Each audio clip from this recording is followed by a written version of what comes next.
Hello everyone, I hope you all are doing well. Osho meditation part 1 यानी last video में हमने ओशो की एक मेडिटेशन टेक्निक के बारे में बात की थी, जिसको हम एक्टिव मेडिटेशन के नाम से जानते हैं। आई होप वो मेथड आपको हेल्पफुल लगा होगा। एट लास्ट कुछ लोगों की भी अगर उससे हेल्प हुई होगी तो मेरे को बहुत खुशी होगी। ये वीडियो भी उसी के जैसी होने वाली है। यहाँ हम एक दूसरी टेक्निक या मेथड के बारे में बात करेंगे, जिसे हम कुंडलिनी मेडिटेशन के नाम से जानते हैं। इसे डायनामिक मेडिटेशन का ही एक रूप समझ लीजिए, जिसके बारे में आपने फर्स्ट वीडियो पार्ट में जाना था। इसमें 15-15 मिनट्स के 4 स्टेप होते हैं। फर्स्ट, शेकिंग एंड लेटिंग गो, जिसके लिए आपको बॉडी के हर पार्ट को हिलाना डुलाना शुरू करना है और एनर्जी को पैरों से ऊपर की तरफ जाने देना है। सेकंड स्टेप में डांस करना है, जैसे आता है वैसा डांस कीजिए, ज़्यादा दिमाग लगाने की नीड नहीं है। थर्ड पार्ट में आपको स्टेबल रहना है, स्थिर रहना है, चाहे तो खड़े रहिए और चाहे तो बैठ जाइए, पर इस बात का ध्यान रखिए कि आपको पूरी तरह से स्थिर रहना है। अपनी आंखें बंद करके फील करिए कि आपकी बॉडी के अंदर और बाहर क्या हो रहा है।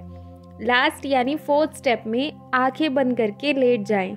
बहुत से लोग मानते हैं कि सेकेंड स्टेप में किए गए डांस और एक्टिविटीज़ की वजह से बॉडी में एनर्जी फ्लो करने लगती है और हर तरह की टेंशन दूर हो जाती है, यानी वो सब जो ध्यान और अवेयरनेस में रुकावट बन सकता है।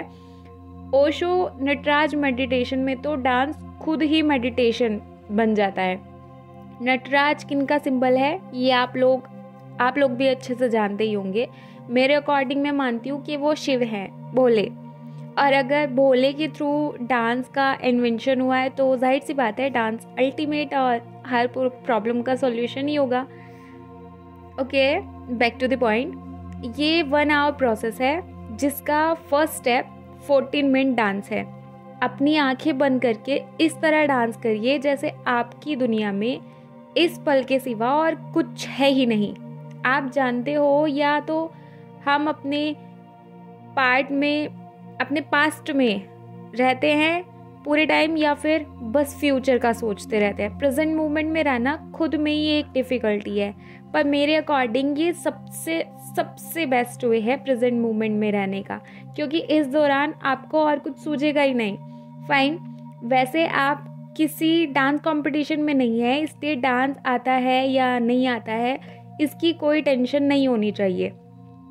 वैसे एक मज़े की बात बताऊं, मेरे को भी डांस करना नहीं आता, पर फिर भी मैं पूरा टाइम मटकती उछल कूद करती रहती हूँ, और ये मेरा पूरा टाइम हैप्पी रहने का सीक्रेट भी है। सो आप भी बस झूमते रहिए, नाचते रहिए, जैसे भी रहना है बस खुश रहिए। हाँ, तो आपकी अवेयरनेस की ज़रूरत नहीं है, जो कर रहे हैं करते रहिए। सेकेंड स्टेप 20 मिनट का है। आंखें बंद रखकर लेट जाइए और पूरी तरह से शांत हो जाइए। इसके बाद 5 मिनट सेलिब्रेट करना है और अपनी खुशी जतानी है।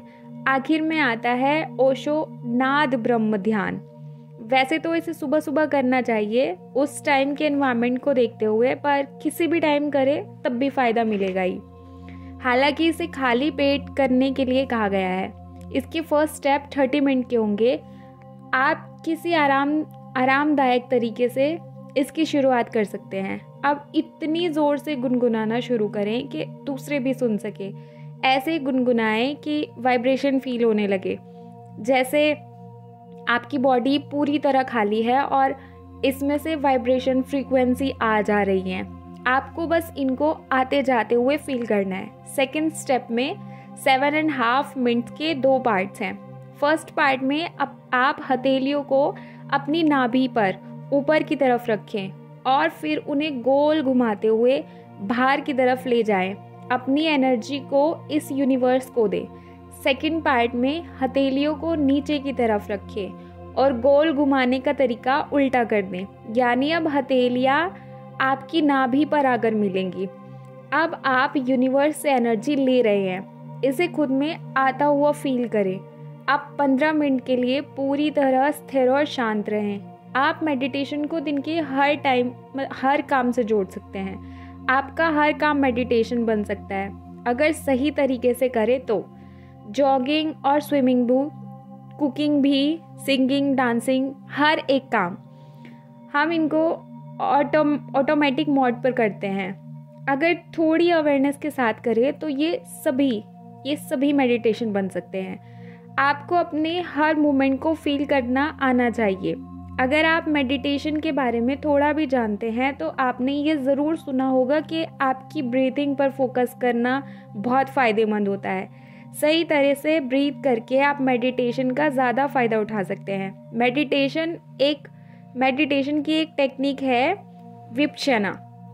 ये शायद ध्यान का सबसे इम्पोर्टेंट वे है, क्योंकि ओशो इसे ध्यान का सार कहते हैं। विपश्यना पूरी तरह से अवेयरनेस पर बेस्ड है।